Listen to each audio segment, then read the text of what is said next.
Hey, you gotta move that. I'll move when I talk to Joey. Joey knows I'm out here waiting. He needs to come out and talk to me. I'll move when I talk to Joey. Say what? When Joey wants to talk to me, I'll move. Otherwise, I'm not breaking any law just for parking in a spot that says reserved for the sheriff's department. One more time. I'm here at the sheriff's Move. department. Move, or you will go to jail for disorderly. I'm not being disordered. Okay. I'm moving my car. I'm moving my car. Hey everybody, welcome back to my channel. This is News Now Ninja. Today's video comes to you from Matt Reardon with Lafayette County Audits, who's reached out to me to talk to me about the corruption within the police departments and what they have done to him. Let me know what you think about the story in the comments section. Remember, if you'd like to donate to Matt, links will be in the description, and let's get straight to the video. You know, here's what's going on. You know, after I got my sworn declaration sent out to federal court, you know, it caused these motherfuckers to scramble. It's what I've actually found out. You know, the plot has continued to thicken and continued to thicken. I can prove that my mail has been tampered with. Back in January, basically, I think it was like January 17th, the state of Mississippi got dismissed from the federal lawsuit. And about a week later, the county attorney, or the county defendants attorney, which is the attorney for the Lafayette County Sheriff, as well as all the Lafayette County defendants, filed basically a motion for judgment, you know, trying to get them dismissed from the lawsuit as well. They filed it that next week, like around January 24th. They sent the motion basically for me to respond to the Lafayette County Detention Center, the jail where the Lafayette County Sheriff is over. And I hadn't been there since December 14th. They shipped me out December 14th to another facility. Well, you know, they attempted to get themselves dismissed, knowing that they had shuttled me around to a different place and that I couldn't get the updates. None of this legal mail ever made its way to me. You know, the fact that they didn't forward it on to the next facility, you know, why the hell did this stuff never make it to me for me to get updates from the court? The court was doing this stuff. The court, I even have it on a court order where the court was under the impression that I was still at the Lafayette County Detention Center. So why is the lawyer for the Lafayette County Sheriff sending their request to the jail knowing that I'm no longer at that jail? You know, they literally choked off all communication that I would have with the court, flight sending me around, and I filed a sworn declaration in federal court saying that, look, this was, you know, not only was this First Amendment retaliation, was what they did like 2 weeks after they got served this lawsuit by the U.S. Marshals last June. They arrested me for aggravated stalking, for walking into City Hall to do a First Amendment audit. You know, they were served with it around June 14th with the 80-page lawsuit. June 28th, you know, I was arrested for felony stalking because on June 24th I walked into City Hall to do a First Amendment audit, and the mayor claimed that she had a restraining order that was on me from 5 years prior. You know, it's more than a coincidence that 2 weeks after these people get handed this lawsuit by the U.S. Marshal's Office, they hit me with that. Then, you know, it's literally been hell ever since. A family crisis caused me to plea out because I had a crooked attorney that had me, he played on the fact that my wife got fired from her job while I was in jail, and I needed to, you know, get out to provide for my kids and my wife. And I took You're breaking up. You're breaking up. Yeah, so I took a bad plea right there, and I never should have put that out to it. But he told me that he would expunge my record whenever I was eligible, if I would just take it and agree to be banished from Lafayette County for 5 years. That led to, you know, they gave me on September 30th when I pled out, they gave me 45 days to vacate the county, to move out of my house in the county and to move to a different place. October 28th, I contacted the FBI in Oxford because I had captured, you know, a very, very shady act on video with the Holly Springs Police Department between two officers. The FBI clearly told me to come up there with the evidence within the next hour and a half. They didn't do appointments. They said, come up here within the next hour and a half. I relayed this information to the sheriff's department that I was needed at the FBI office. This stuff is on my website. The calls are actually on the homepage of LafayetteMS.net. The deputy calls me back and she says, what do you need to go to the FBI for? And I said, it's none of your business, and ended the call. Shortly after that, she calls back and she says, what time is your appointment at the FBI? And I said, well, they don't do appointments. They do walk-ins. But they told me to come up there within the next hour and a half. And she said, okay. Well, 3 days later, on October 31st, I filed a motion to withdraw my guilty plea because I wanted to take that matter to trial.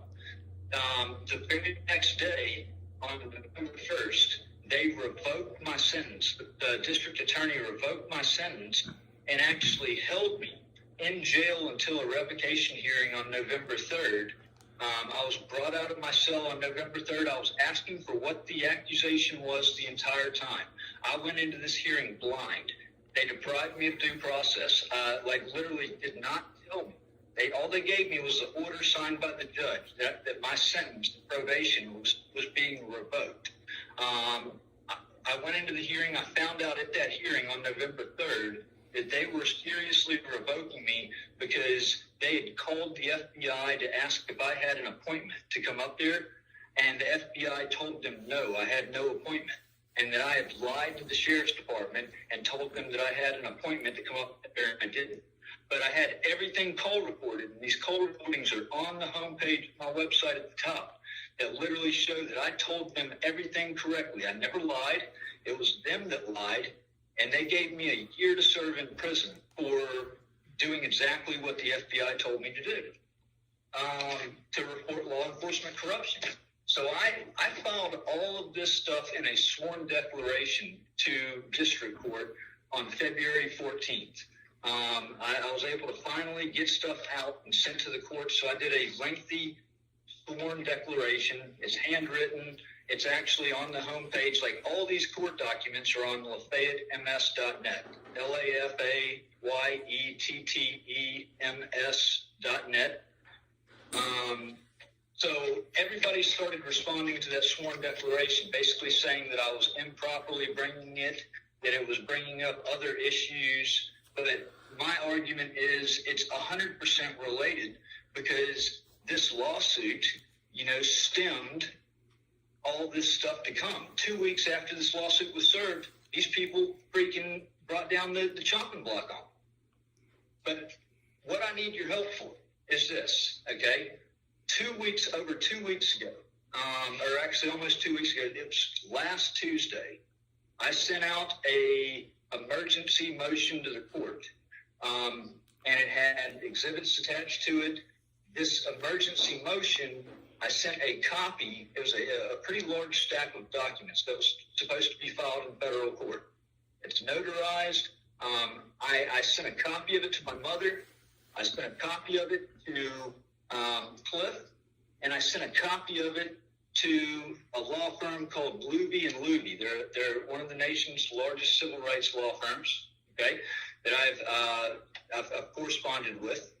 And none of the four have received, including the court, have received this emergency motion that I sent off. It is signed March the 7th, okay? This was sent off March the 7th. None of them have received it, and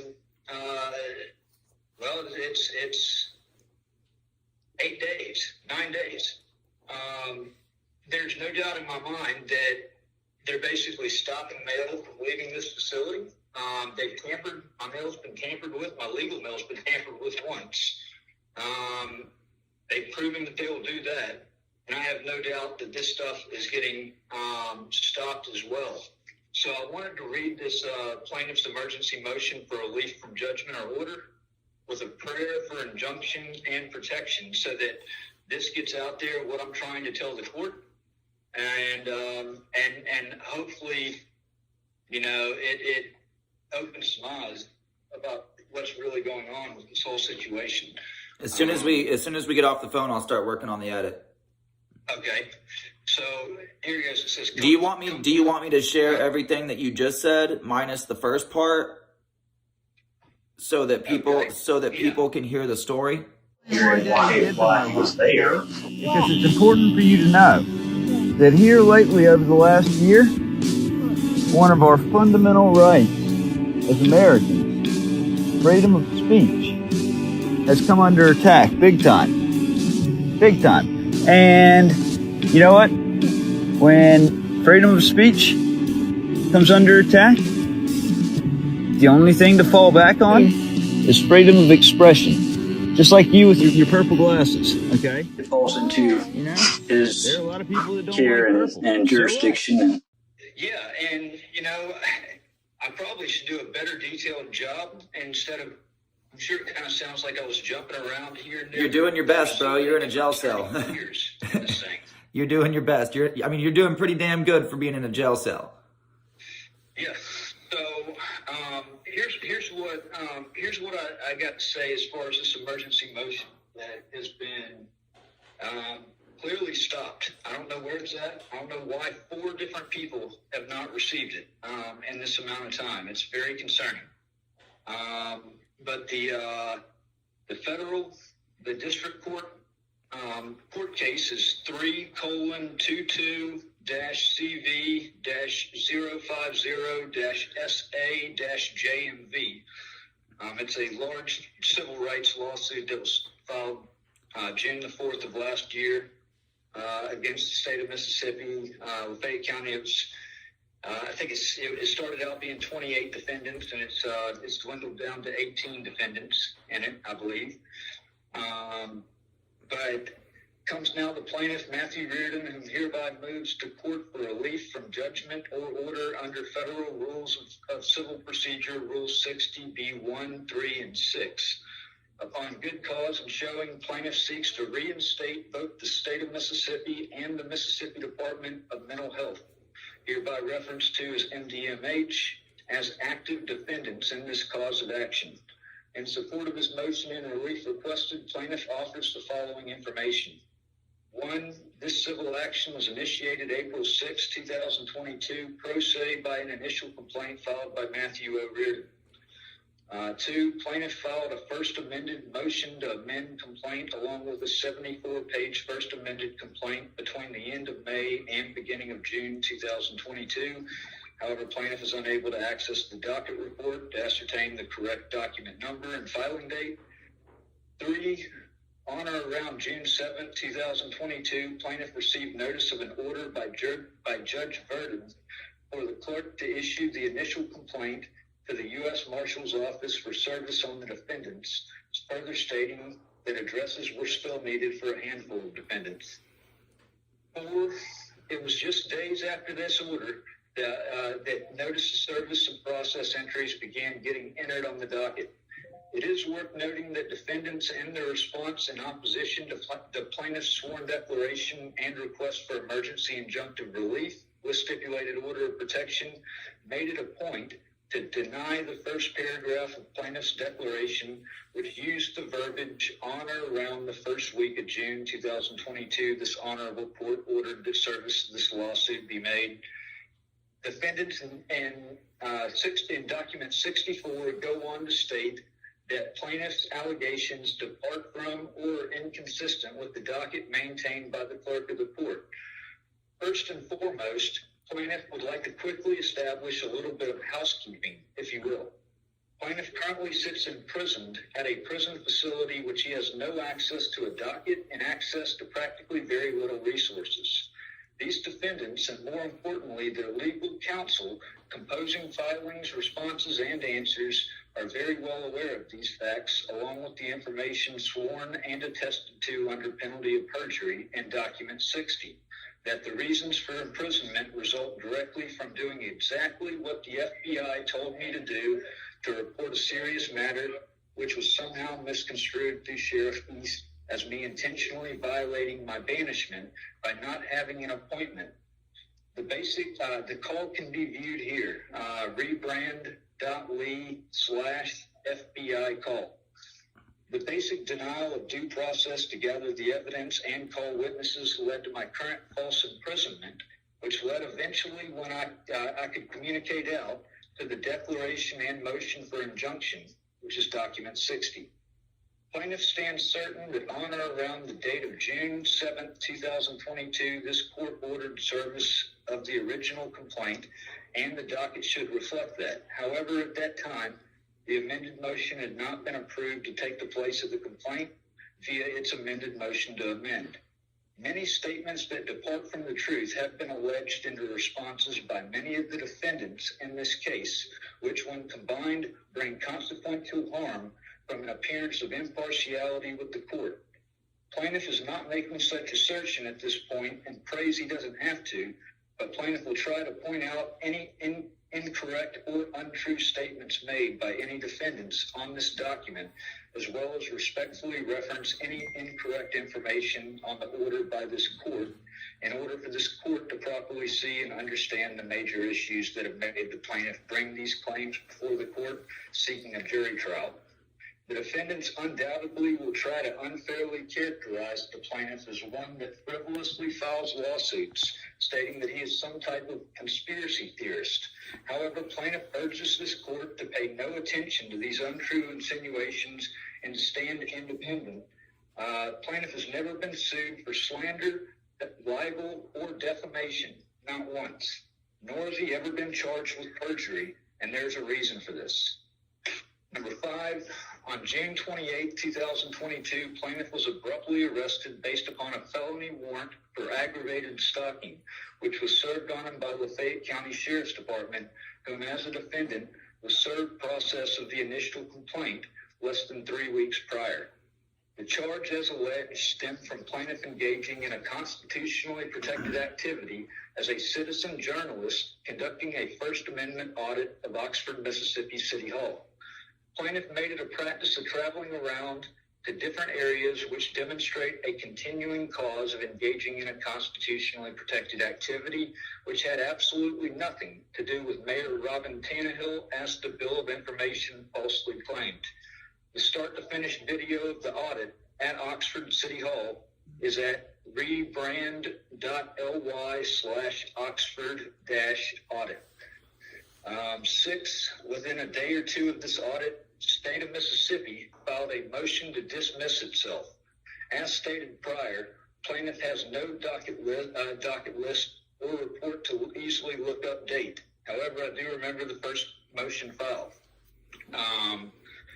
Number 7, on July 19, 2022, through order of the court, document 29, the amended complaint, document 30, replaces the original complaint, document 1, and within a day or two is served to the defendants by the U.S. Marshal's Office. Number 8, on July 14, 2022, while incarcerated without bond for the June 28, 2022 charge, plaintiff files a motion to stay proceedings, realizing that his ability to perform the basic needs of his lawsuit was paralyzed due to being incarcerated.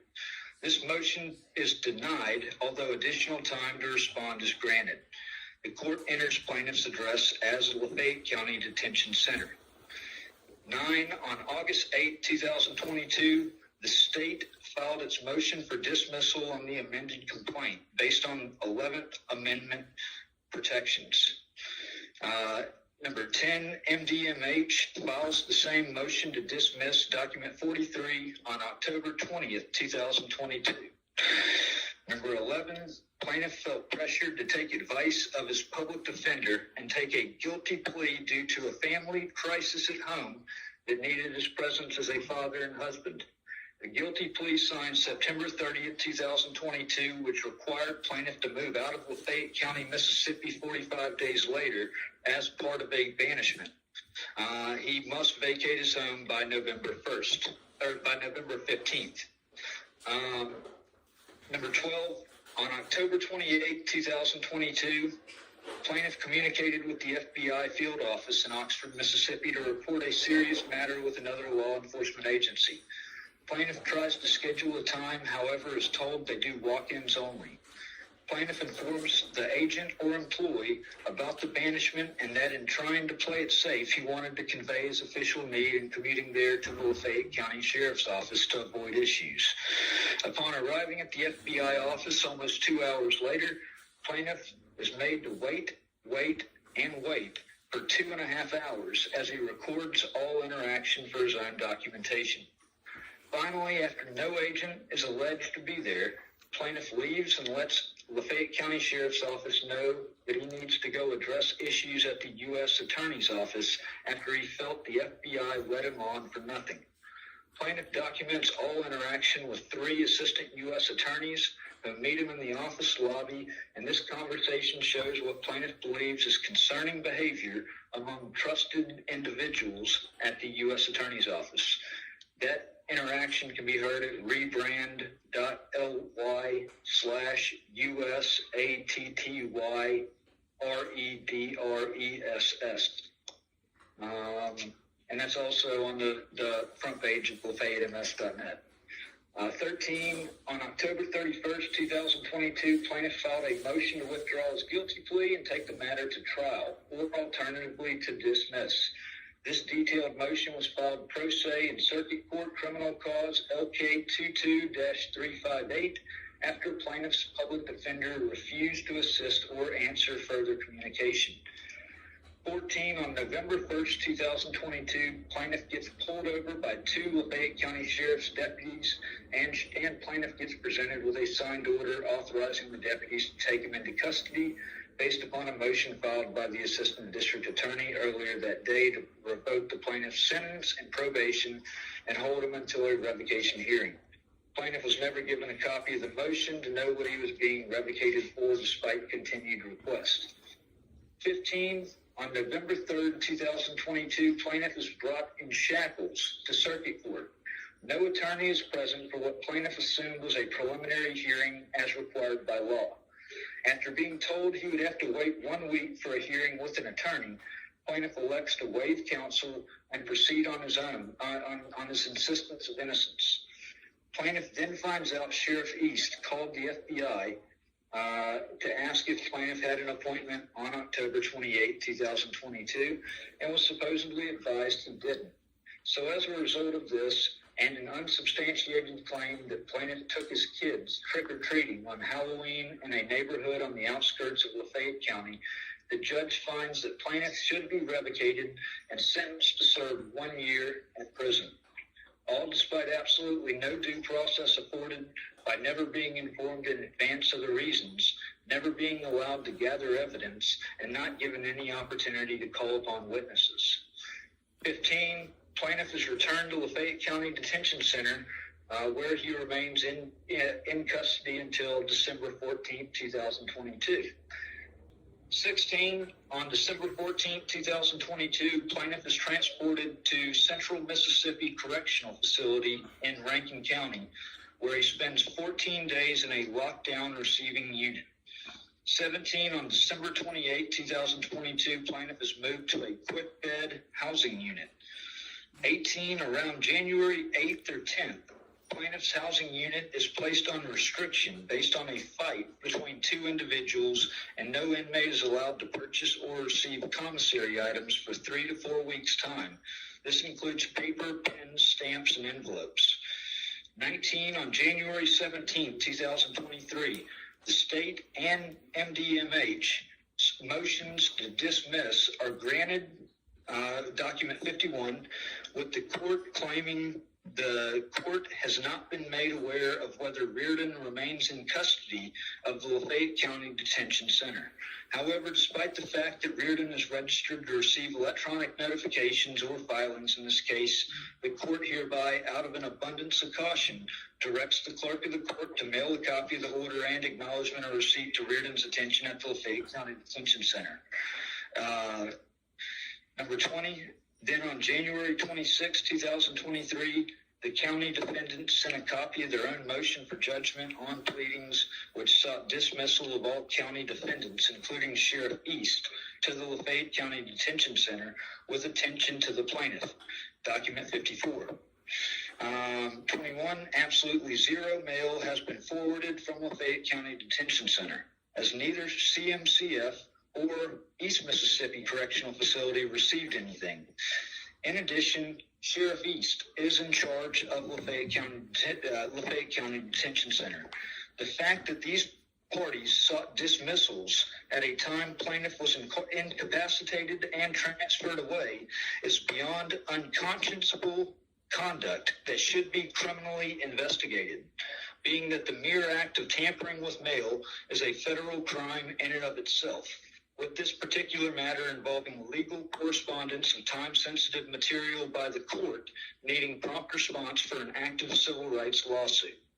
Plaintiff believes without question that Sheriff East had full working knowledge that plaintiff had been transferred the month prior, being that he worked out of the same facility and was essentially over all operations there as sheriff.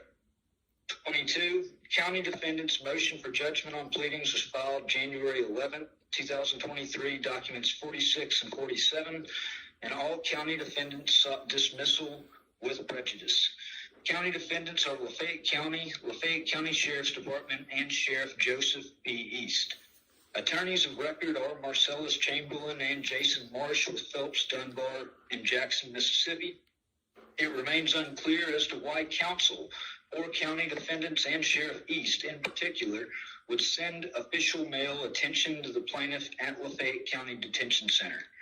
Why would East not say anything to his attorney unless one or the other were trying to conceal?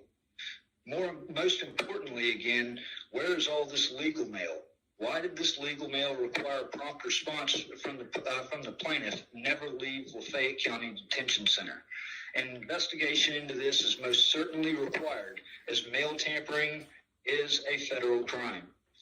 23, oddly enough, the date county defendants' motion for judgment closely aligns with commissary restrictions at Central Mississippi Correctional Facility, where plaintiff was unable to purchase any paper, pens, envelopes, or stamps for 3 to 4 weeks.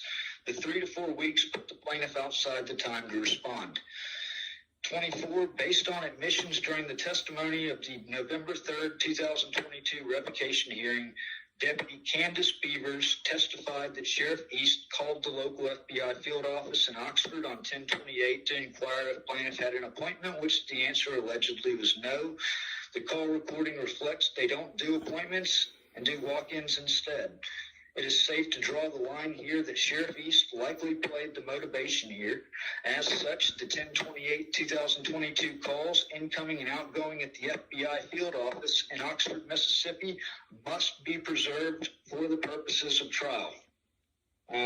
Plaintiff seeks a criminal referral to the U.S. Department of Justice into Lafayette County, Mississippi, Lafayette County Sheriff's Department, and Sheriff Joseph B. East. 26, plaintiff requests, based on all information at this court, without further delay, grant plaintiff's emergency request for injunction and enjoin all defendants into an order of protection in order to protect all interests of the plaintiff and protecting him as a witness. 27, relief under federal rules and civil procedure rule 60B3 is warranted in this extraordinary situation. However, relief is also proper under Rule 60B1 and B6. 28, plaintiff also attaches with this motion his more definitive statement of events to demonstrate long-term continuation of the same conspiratorial conduct. Prayer for injunction and relief, plaintiff Matthew Reardon hereby presents his emergency motion and claims attached warranting immediate relief.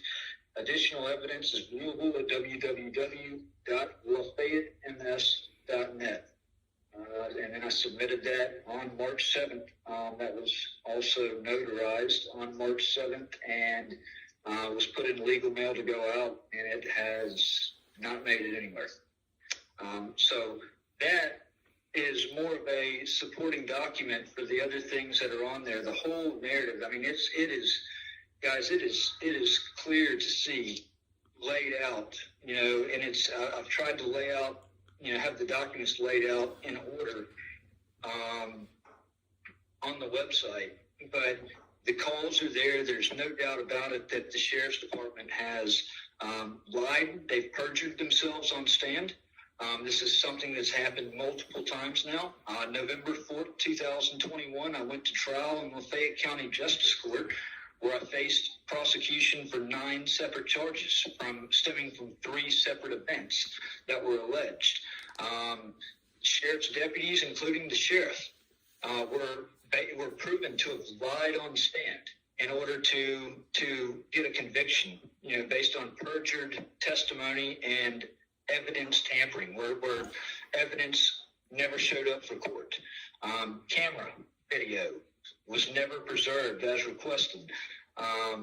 Deputy Candace Beavers actually is one of the deputies that testified during that November 4th trial at Justice Court. That was, proven to have, she was made to look like garbage on the stand, for her trivial arrest. And it's, being that she testifies again and falsely claims that I lied to her and I said that I had an appointment with the FBI. I never told her that. And my call recordings show that I never told her that. In fact, I told her exactly the opposite. And she still lied on her sworn statement. She still lied under oath.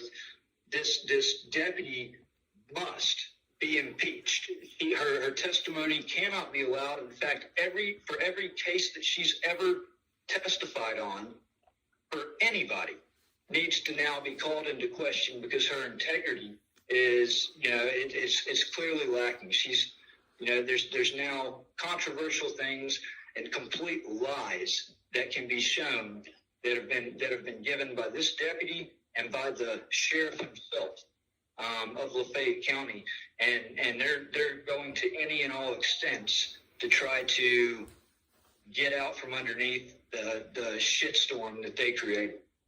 In the face of true evil, the times truly testing of your faith are here.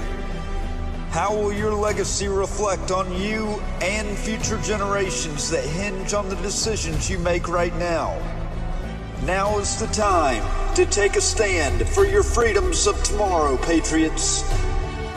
It's a decision you're gonna have to make. This whole ordeal has been the biggest nightmare I can't wake up from. I knew it would be the biggest challenge of my life, but this has been absolute hell. Nobody seems to take a damn thing serious. The government agencies who know they're in the wrong continuously make a mockery of everything because nobody seems to hold them accountable, which in turn makes the issue at heart grow larger than life. The influence of the media seems to be a make or break on everything in today's society. I've been every bit but silent on everything. I've resonated to a point of losing my voice, and it's like the mute button has been hit the entire time. It's like a story building within a story, which undoubtedly will lead to complete devastation. Not just for me, but for everybody. I've documented, journalized, reported relentlessly, thrown myself into the middle of a viper pit, because that's the only avenue I saw that could possibly produce a positive outcome and remedy the horrible things and horrible people that have destroyed my life and caused society to drift so far off track as it's been headed over the past decade. I made the conscious decision that I'd rather fall as a martyr to a worthy and noble cause than to ever surrender, accepting defeat. That is the primary reason I started Outlawed Productions and Writing with the Outlaw. The whole reason I've been openly documenting my journey and discoveries the way I have is to actually show the world who the true criminals are. Those set on total destruction and devastation to our way of life, to our Constitution, especially the ones in positions of power and authority that rule on their feelings instead of ruling equivocally and by established law. Those susceptible to influence, and of course the immoral and unethical influencers that have used their power, money, and other means to absolutely destroy lives for their own personal gain. The ones that destroyed my life for their own personal gain. To show how low these low-life thugs hit.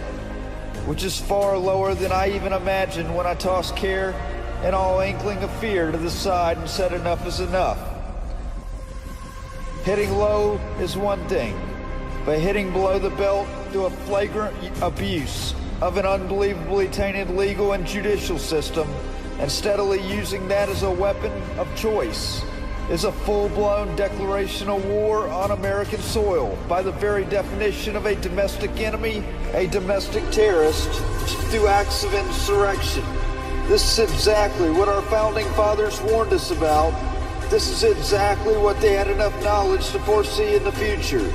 That is why they crafted the Constitution the way they did. That's why everything is laid out the way it is in the Declaration of Independence. I believe the preamble says it best in saying that we hold these truths to be self-evident, that all men are created equal.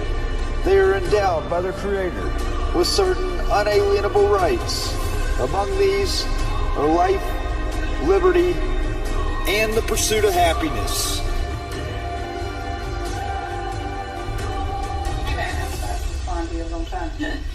So